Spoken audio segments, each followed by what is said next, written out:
Dobrý deň, priatelia. Pozývam vás na dobovú prehliadku mesta Lučenec. Toto je bicykel mojej babičky Gizely Divko. Vzadu vidíte obchod s cestovnými potrebami a koženým tovarom, ktorý vlastnila moja rodina. Tá postava, ktorá stojí pred obchodom, nie je moja babička. Moja babka nebola plešatá a nemala fúzy. Ale inak vedeli ste, že aj na bicykel ste museli vlastniť vodický preukaz? Áno. Takzvanú legitimáciu pre majiteľov bicykla používaného na verejných cestách. No, takto nejako vyzeral. Dokonca je tam aj opis, ako babka vyzerala. Postava stredná, obličaj súmerný, vlasy gaštanové, oči šedé, nos riadny, no a že pokon mám ten nos. Zvláštne znamenie nemá. Preukaz ako má byť. No ale poďme pekne ďalej. Čaká nás to ešte veľa zaujímavého.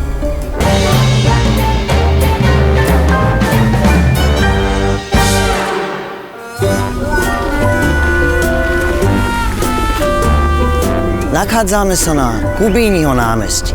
Toto námestie je živé srdce Lučenca.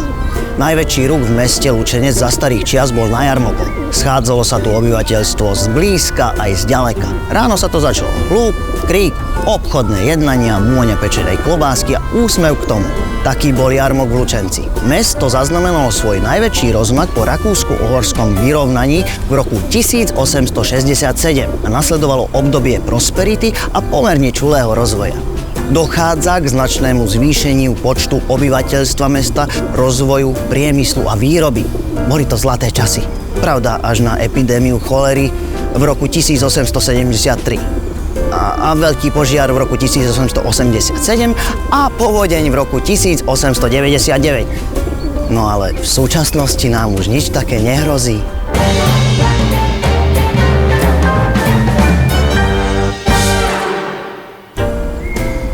Tak sme tu, pri radnici. Reprezentatívna budova bola postavená na rohu Kubíniho námestia a Hercovej ulice na mieste starého mestského domu. Výstavba radnice začala 12. júla 1893 položením základného kameňa a slávnostne bola odovzdaná obyvateľom mesta 29. septembra 1894. Návrhy na výstavbu predložilo na posúdenie 18 projektantov z celého Uhorska. Vyhral projekt uvedený pod číslom 13 s heslom Ö, teda on. Od dvoch významných budapešťanských projektantov Virgila Naďa a Viktora Kolbenhejera. Vedľa radnice postavili na Hercovej ulici budovu hasičskej zbrojnice, ktorá do roku 2018 slúžila svojmu pôvodnému účelu. 25. januára v roku 1900 ohlásil lučenecký varta požiar, ktorý sa mal šíriť z Opatovej. Našťastie išlo iba o omyl. Horelo iba smetisko v Slatinke. Lučenec má stále profesionálny hasičský zbor, len v novšej a modernejšej budove na Novomestského ulici.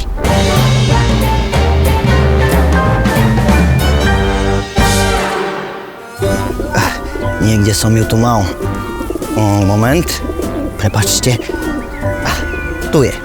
Za mnou sa nachádza mestský hotel, hostinec a reduta. Skoro polstoročie sa tu nachádzalo divadlo, kaviareň aj kasino.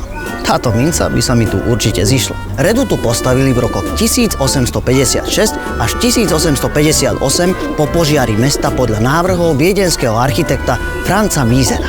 Slúžila ako mestský hotel, centrum spoločenského, spolkového a divadelného života. Preslávila sa koncertami Franza Lehára, kapelníka vojenskej kapely, spoločenským dianím, hlavne pod taktovkou dôstojníkov z delostreleckého a pešieho pluku, ktoré sídlili pri mestskom parku. Inak, vedeli ste, že v polovici 20. storočia sa tu každú nedeľu konali boxerské zápasy? Zaujímavé.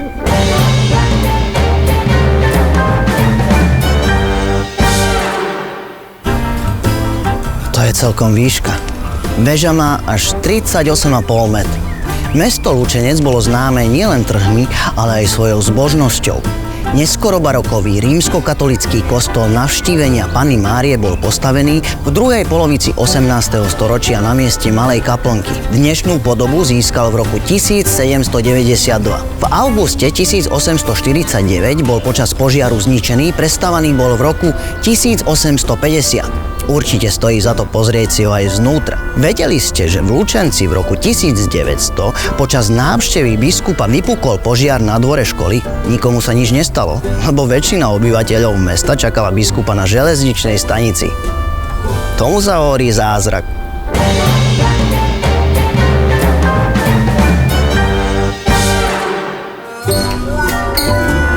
Jusko, nefunguje mi predná brzda. Pozrieš sa na to, prosím. Ďakujem. Táto budova bola voľakedy Novohradská ľudová banka. Patrí medzi najreprezentatívnejšie budovy mesta. Na poschodí sídlila banka a prízemie prenajímala rozmanitým obchodným prevádzkam. V roku 1904 je banka známa ako Lučenecká, priemyselná a obchodná banka. Po prvej svetovej vojne v objekte sídlila Tatra banka a od roku 1934 bola sídlom Dunajskej banky. Na poschodí v roku 1930 žila rodina advokáta Sachera a zubára Tausa.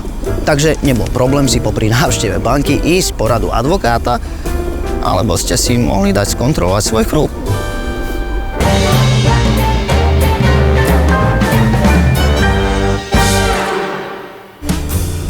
Kostol reformovanej kresťanskej cirkvi, kalvinský kostol, bol postavený na základoch staršej stredovekej stavby. Po požiari v roku 1849 bol prestavaný v neogotickom štýle staviteľom Wagnerom. Jednoloďová stavba má nadstavenú 64 metrov vysokú väžu, ukončenú kohútom, v ktorom sú uložené historické písomnosti, teda časová schránka mesta Lučenec. V roku 1851 boli v suteréne objavené hroby s tzv. Lučeneckým pokladom, ktorý sa nachádza v Národnom múzeu v Budapešti. Kohút sa otáča v smere vetra, hrebeň a zobák má pozlátený. Legenda hovorí, že kohút ožíva na Silvestra o polnoci a chodí kikiríkať pod okná hriešníkov. Takže keď na Silvestra v noci budete počuť kikiríkať kohúta, nemusí to byť váš podgurážený sused.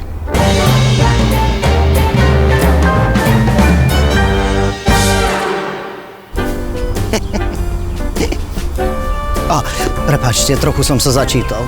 Knihy, to je moja slabosť.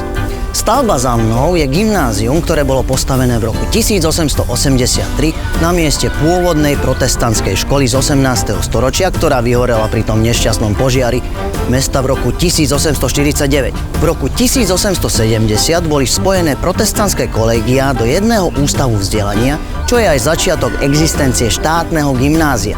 Na tejto škole študovali významní študenti, ako napríklad Samuel Mikovíni, kartograf, Pavol Rádaj, diplomat, spisovateľ, Daniel Maroty, básnik, Daniel Petian, historik, Ján Šalamún Petian, ornitológ, Imrik Vahot, spisovateľ, Koloman Banšel, básnik, Janko Alexi, maliar a spisovateľ, Mikuláš Galanda, grafik a ilustrátor a mnohí ďalší. Dnes táto budova slúži základnej a materskej škole Jožefa Kármána s vyučovacím a výchovným jazykom maďarským.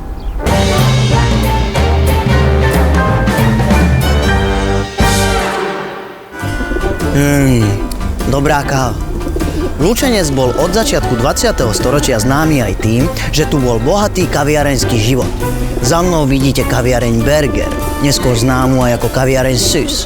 Kaviareň sa volala vždy podľa jej majiteľa. Raz to bol Berger, Bennett alebo Süss. Secesná jednopodlažná budova bola postavená v rokoch 1908 až 1909 podľa architekta Jozefa Kašaja. Myslíte, že by mi tam aj teraz vedeli urobiť kávu?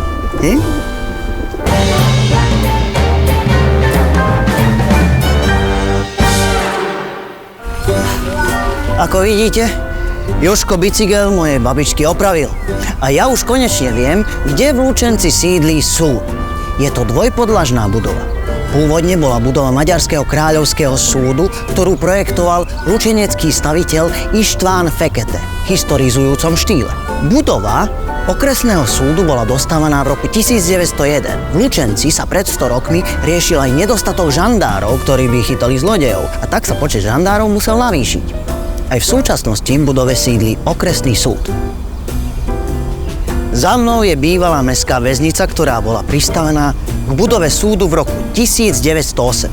Objekt mal 31 ciel a malý väzenský dvor obohnaný vysokým kamenným múrom. Táto časť budovy bola zbúraná v roku 1987 a v rokoch 1988 až 89 bola postavená dnešná moderná časť okresného súdu. Tam by som teda nechcel tráviť mladosť. Okrem toho, že ste boli zavretí v studenej cele, tak sa väzni sťažovali aj na smrad. Nedaleko bol totiž potok, cez ktorý pastieri veľkostatkára Silašiho vyháňali svoje početné stádo ošípaných na pašu.